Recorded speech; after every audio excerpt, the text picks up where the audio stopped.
Hi, this is John Groders, and on the No Shame podcast today, we're going to welcome Dick Rolfe, the longtime executive director of the Dove Foundation, a man who has been in literally every executive boardroom in Hollywood. You're going to enjoy Dick Rolfe on the No Shame podcast.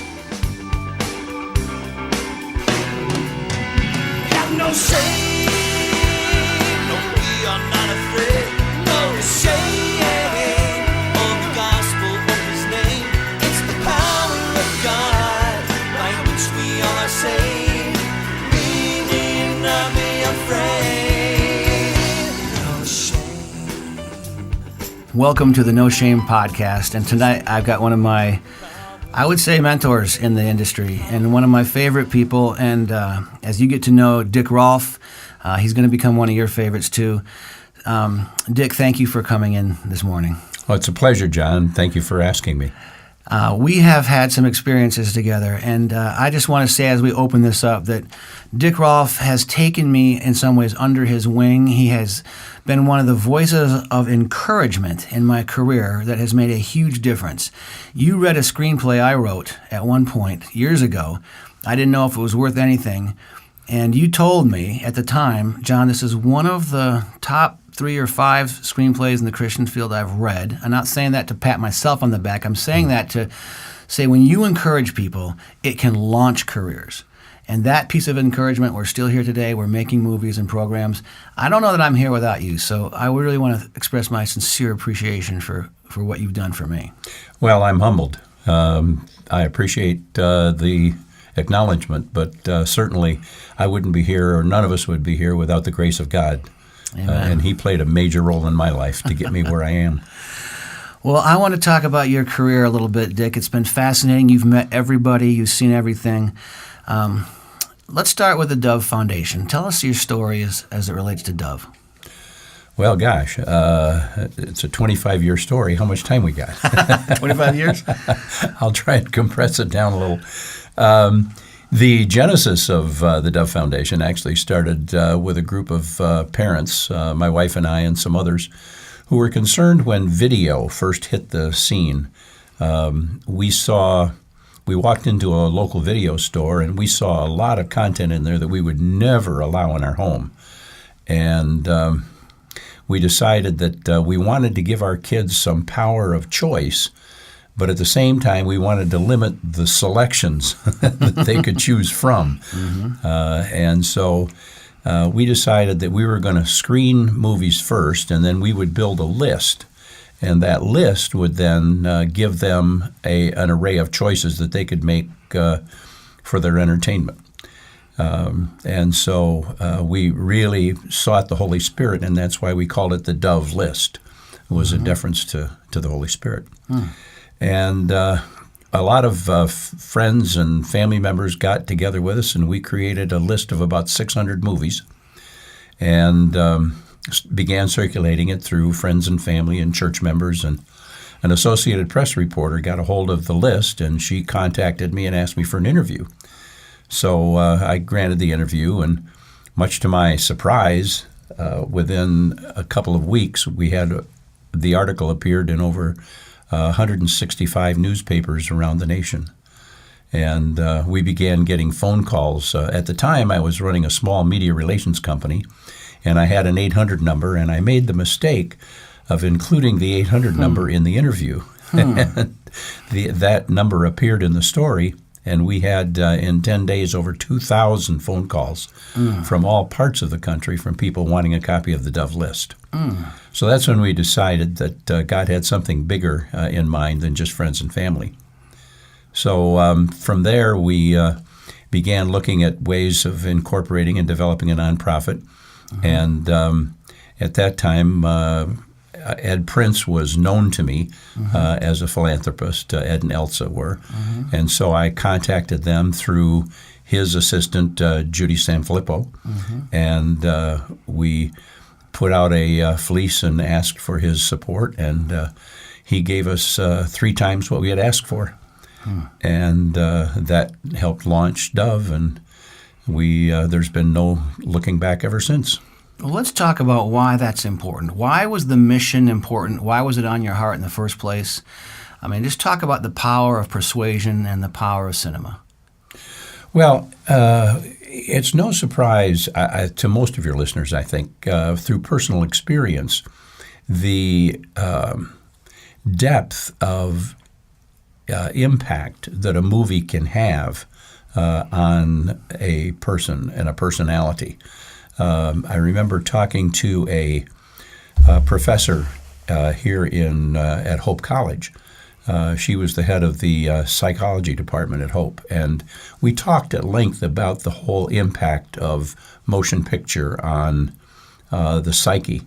And one of the things she said was that in a study that they had done, they found that people, especially young people who were constantly exposed to horror films and to extremely violent films, their personality changed over time incrementally, almost imperceptibly, but over time it changed to the point where instead of blaming the bad guy, they began to identify with him and make excuses for his behavior. It taught her a lesson that there is an incremental impact that movies do have on people, for good or for bad. And so we determined that we wanted to try and impact as many lives for good as we could by promoting what is called the good, the true, and the beautiful. So it's From like Wilberforce. I think Wilberforce was the one that promoted that, yeah. So you might say we are what we eat. I think so, yeah. I think that's a really good analogy. Yeah. So tell me how Dove developed then. You started off, a philanthropist helped to underwrite the openings. So then what? Well, my educational background was in merchandising and distribution. And so one thing I knew was that in looking over the food chain from manufacturer to consumer, I decided that we weren't powerful enough to influence the entire consumer audience, and we weren't rich enough to influence Hollywood. So we went to the middle of the food chain and began calling on the video stores. I learned quickly that for the average video store, if we could impact them, that influenced about 3,000 to 5,000 customers. And so the multiplier effect was pretty substantial. So we began developing point-of-sale materials to help a store identify movies in their inventory that had been approved on our list. And we created this sticker. Labeling was a big thing, I remember, in one of my marketing classes in college. And so we created this impulse sticker called the Dove sticker, which later became the iconic Dove seal of approval. The video stores then would get a fax from us. Remember, this is pre-internet, so this was in 1991, 92. They would get a fax from us every Friday with a list of the latest movies that we had approved, and they would take these stickers and go around and stick them on their movies. And that gave the customer an opportunity to identify those films that were family approved. In rather short order, we ended up getting about 1,700 video store chains on the Dove list, which mathematically made us more influential than Blockbuster, because Blockbuster had at that time about 1,000 video stores, and so we had a multiplier effect beyond Blockbuster. So then the studios began taking notice, and I remember we had quite a time trying to overcome a preconceived notion that we were this right-wing religious radical group that was out to use Gestapo tactics to get rid of every R-rated Book movie burners, on the planet. right? Yeah, exactly. Yeah. And so we had to overcome that. And here again is where God intervened and gave me a miraculous opportunity to meet Steve Allen, the original Tonight Show host. For those of your audience who are under 50, they may not know the name Steve Allen, but Or know what a video rental store is, for that matter. exactly. Yeah, that's true. I hadn't thought about that. So, but Steve, I had an opportunity to meet him through a really strange set of circumstances. And he opened the door and introduced me to a lot of the power players in Hollywood, several of the studio CEOs and executives. And together we were able to convince the studios that we weren't an adversary, that we were an advocate on behalf of the family, not an adversary to the studios. Mm-hmm. And once they understood that, then they took us under their wing and they began to co-opt the value of the Dove Seal and help us promote our value to their audience. Mm-hmm. So that kind of leverage worked out very well, and we were able to penetrate the market with the knowledge of the Dove Seal of approval quite rapidly. Well, I know you're telling the truth, Dick, because you took me on one of those trips. And I remember sitting with you in the CEO's office of Disney, of Sony, of Walden, and more. And I was worried that you would be considered a pariah amongst those sharks.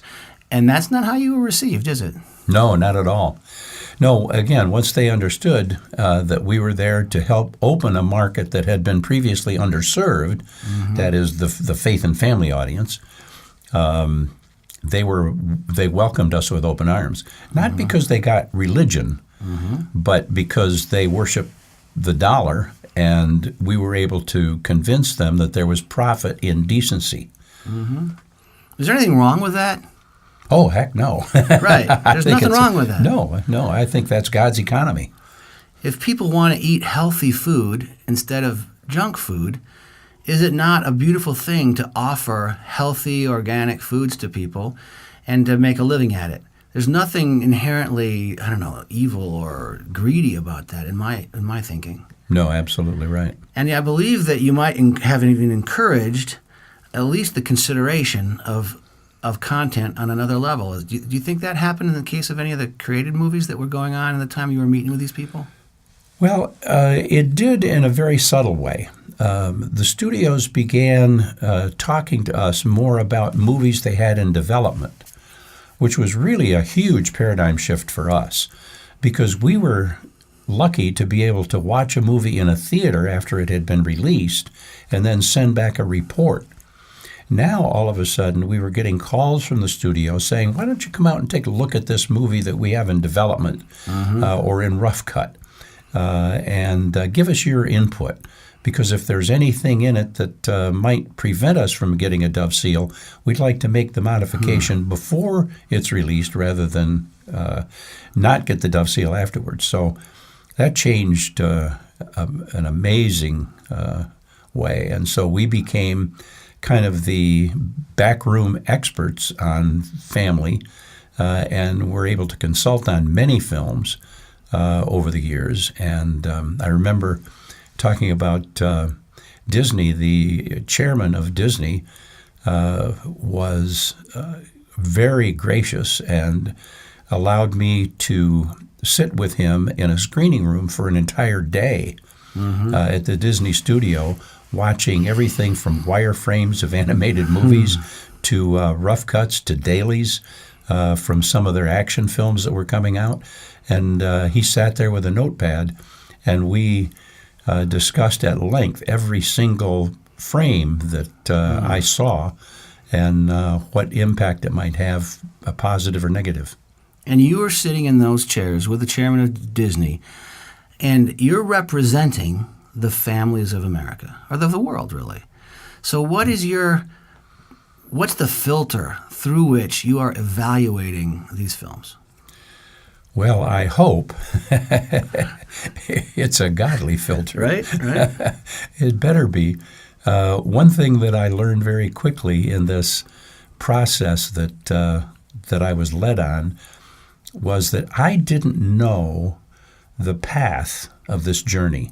I didn't have a map to lay out to say, okay, this year we're going to do this, and next year we're going to take a right-hand turn and we're going to go there and do this. I tell people I wasn't able, I was just available.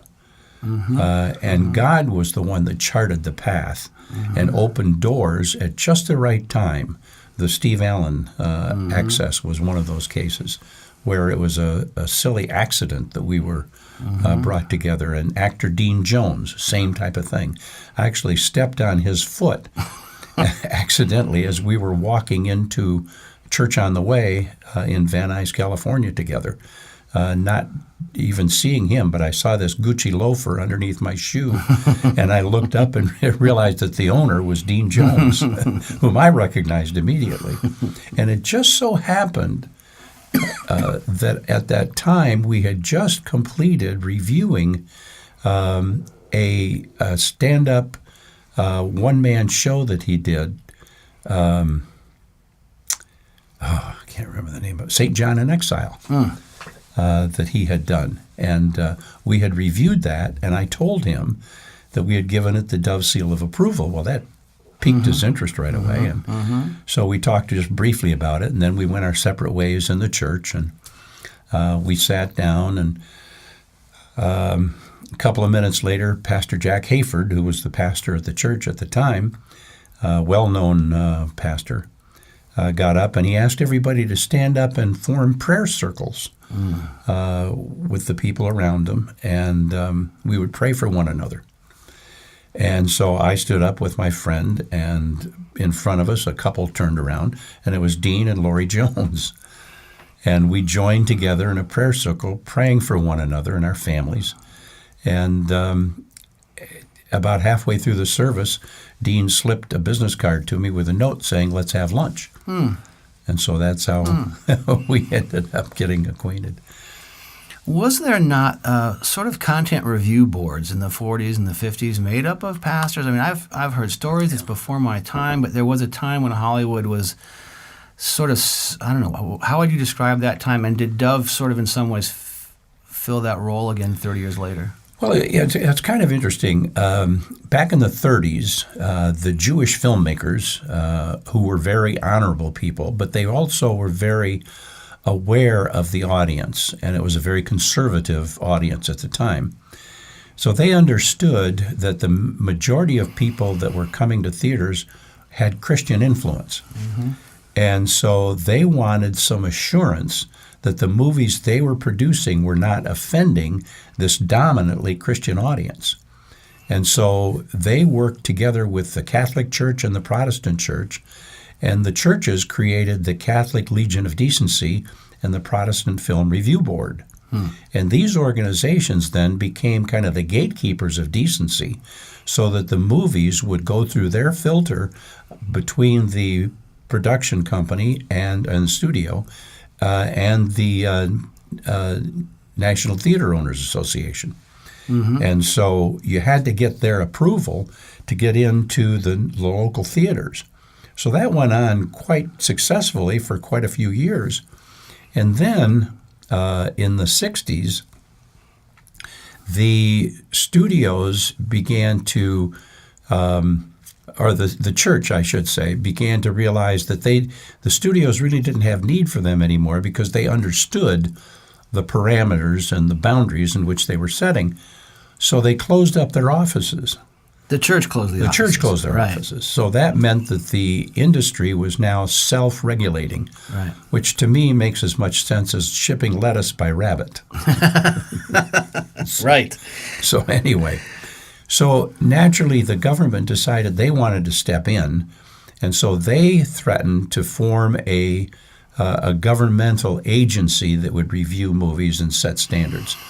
Well, at that time, Jack Valente, who had been part of the Kennedy administration and the Johnson administration, he resigned and became the head of the Motion Picture Association and convinced Congress that he would set up standards as an independent agency that would assure the public that the movies were still honorable and clean and wholesome.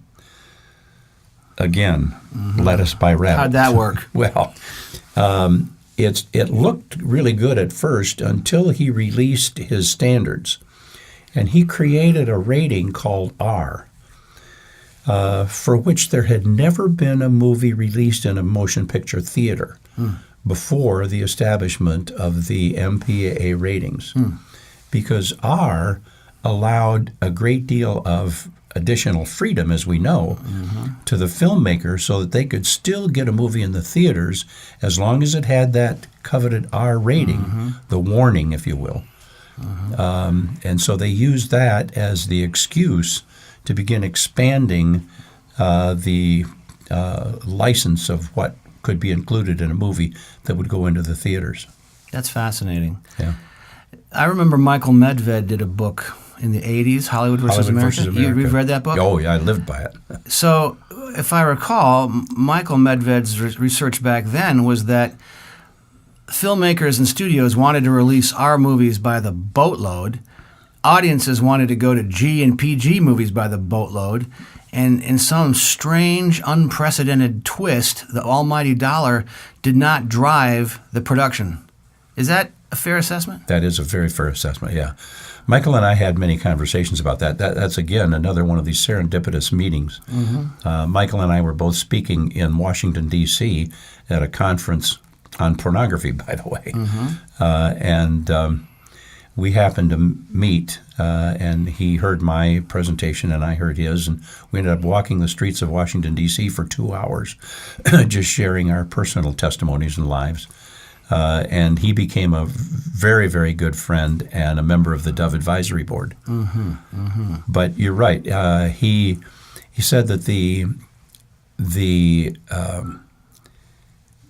kind of craziness between the pursuit of the dollar versus the pursuit of decency crossed over, and one began to be sacrificed in lieu of the other. Yeah. You know, that's a great segue. You mentioned that you guys were sort of sharing your stories with each other, how you came to faith. What's your story? How did you come to faith? Well, it's a lifestyle story for me. I was born and raised in a Christian home. My weekly routine consisted of church on Sunday morning, church on Sunday night, Wednesday night prayer meeting, Thursday choir and catechism. We had 5 choirs in my church, and I was indoctrinated into singing from the very early age of maybe 6, 7 years old. And so my friends were all church members. My friends from school were all church members. And so I was brought up in this really cloistered world. And I always believed the story told in the simple song, "Jesus loves me, this I know, for the Bible tells me so." And when I was about 7 or 8 years old, we were at some friend's house in Coopersville having dinner on a Sunday, and all of a sudden ambulances started to ring out. And so my sister, who was 8 years older than I, and her friends took off from the dinner table and ran out into the woods chasing the sound of the ambulances. And I went pitter-pattering after them and got lost in the woods. And I was desperate to find my way. And I finally, out of sheer frustration and anxiety, I sat down in a clearing in the woods. And I prayed. I said, "God, I'm lost, and you're going to have to help me get out of here." And in my mind's eye, I recall Jesus walking up and standing next to me and reaching his hand out to me and picking me up and walking me out of those woods. And I never forgot that situation. So when I was in the service, I was nicknamed Chaplain. I used to hold devotions in boot camp and several of my other assignments after lights out, so that the guys weren't intimidated by, saying things. They could maintain some degree of anonymity, and so we had some great times of sharing and times of witnessing during the Navy. I got married quite young. I was 18 when I was married. We had children very young. I was 20 with my first child, 22 with my second. And we moved back to Michigan for the GI Bill so I could go to school. And while I was here, in Muskegon at the time. We were getting ready for church, my wife and I, and we got the children dressed, and we were getting the car started. It was in the winter. And I went back to get my daughter, who was 3 at the time, and she was laying on the bed, and I thought she had fallen asleep, but she was unconscious. And I tried to wake her up and couldn't. So immediately called our family physician, and he met us at the emergency room at the hospital. And he had with him a neurosurgeon. And by the time we got there, my daughter had just started to regain consciousness. And they put her through some paces and had her do some things and ran a few tests. And they presented me with the bad news that they felt she had a brain tumor, which was the beginning of a whole new world for me and my wife. She was in the hospital, in and out of the hospital with several surgeries for a year and a half before she finally succumbed to the tumor and died. She died on February 10th, and we buried her on Valentine's Day. That was the hardest challenge of my life, especially to challenge my faith, because I couldn't quite reconcile how a God who loved me could take the most precious thing in the world away from me. And so for the next 11 years, I just started walking my own walk and looking at things of the world instead of things from church. And I was living a double life. And it got to the point where my alternate life was beginning to take over. And I remember driving in Detroit. I was in sales at the time. And I was listening to a group of psychologists on the air, and they were talking about perversion. And the kind of perversion they were talking about was the kind of perversion I was involved in. And they began describing me to a T, and all of a sudden I became face to face with just who and what I had become. And I was so filled with shame as a result of that confrontation that I decided that the only escape was to take my life. I couldn't see another way out. So I pulled into the parking lot of a high-rise apartment building in Detroit. And in the parking lot, I was just getting ready to turn the ignition off on the car. And with my hand on the key, another voice came over the radio and said words I will never forget. He said, "God's ability to forgive is greater than your ability to sin." And then he quoted 1 John 1:9. If we confess our sins, he, God, is faithful and just to forgive our sins and cleanse us from all, not some, but all unrighteousness. And then he led the audience, me personally, in the sinner's prayer and prayer of rededication. Now, John, I'll tell you, I felt up to that point like a 6-foot man in a 50-foot hole with no way out. But after praying that prayer, I knew that God had an arm at least 44 feet long and could reach that 6-foot man in that 50-foot hole. And I also remembered back to my days as a child when Jesus reached down and picked me up and took me out of those woods. So it was the second encounter that I had with God, and one that totally changed my life. And from that point on, I began living my life for him, full of mistakes, full of shortcomings, for sure, but with one focus, and that was to try and live a life that would please him. And from there, you find yourself sitting in a screening room with the chairman of the biggest movie-producing company in the history of the world, helping them to shape their influence in a godly way. That's quite a climb. Yeah. And again, like I say, not because of any ability on my part, but all about availability. Well, we call this podcast No Shame. And, Dick, I've seen you in the studios in LA. I've seen you for years. We sat together on the Michigan Arts Coalition when we had a Michigan Film Incentive that was bringing the film industry to Michigan. And you chaired that committee, and you brought together local businessmen and filmmakers and artists and business owners and things like that to try to take advantage of this opportunity that Michigan had. And that was a committee of people of no faith, of different faiths, just a world. And you never hesitated to just say, may we open this meeting in prayer. That's just who you are, right? Yeah, it's an admission that nothing happens in my life worthwhile unless God's a part of it.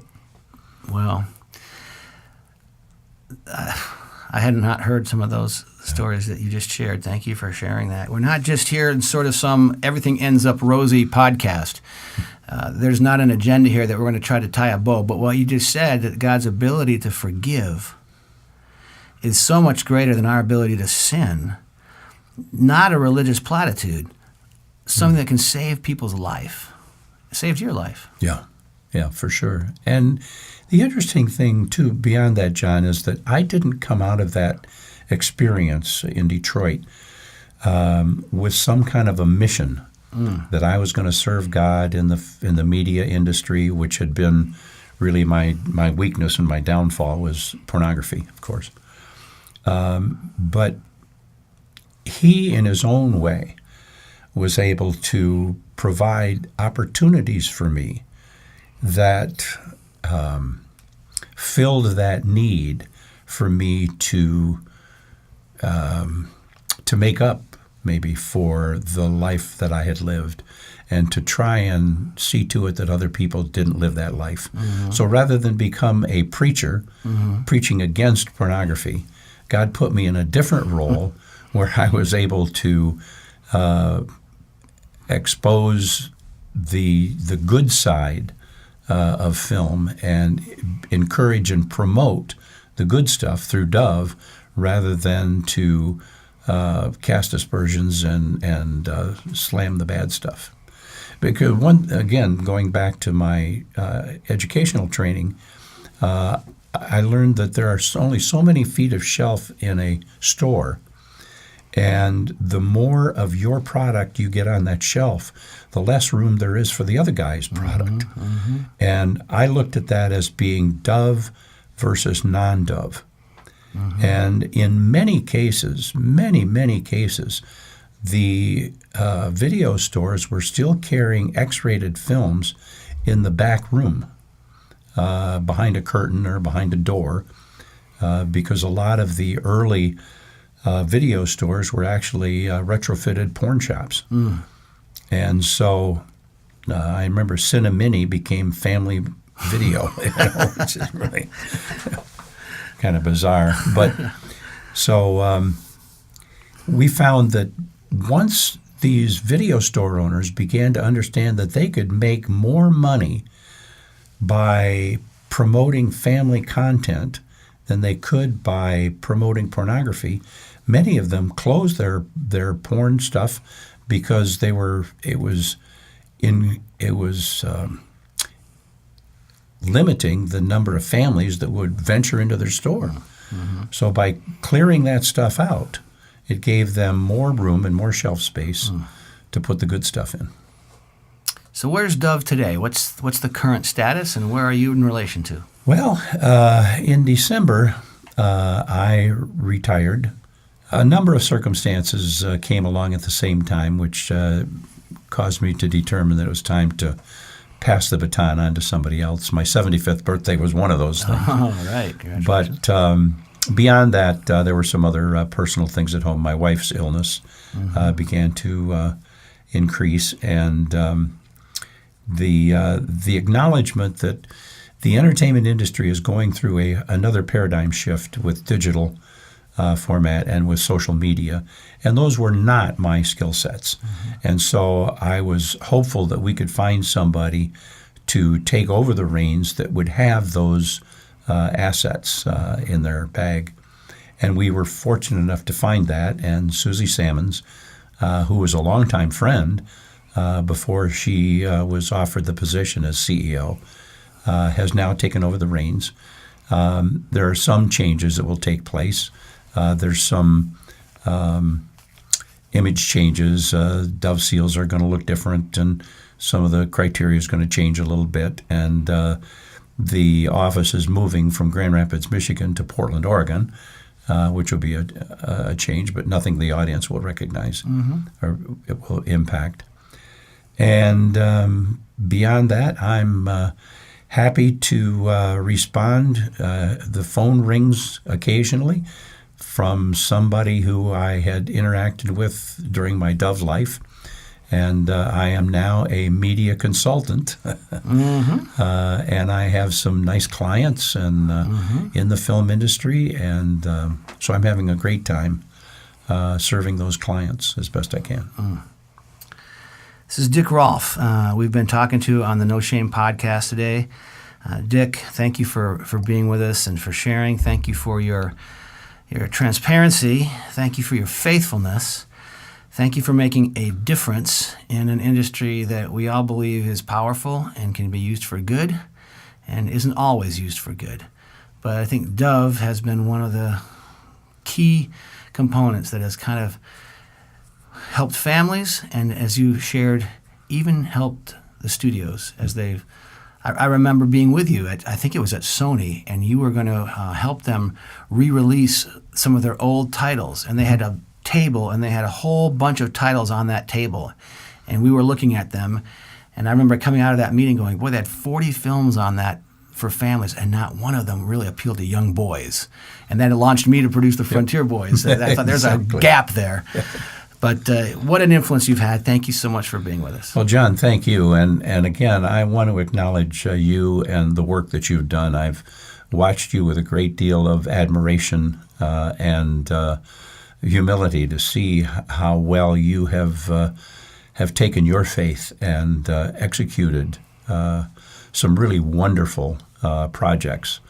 I'm proud to know you. I'm delighted that we can call each other friends. And I encourage you and pray for you regularly, and just hope for the best for your future. Well, that's super kind of you. And for guys like me, that's oxygen and water. So thank you so much.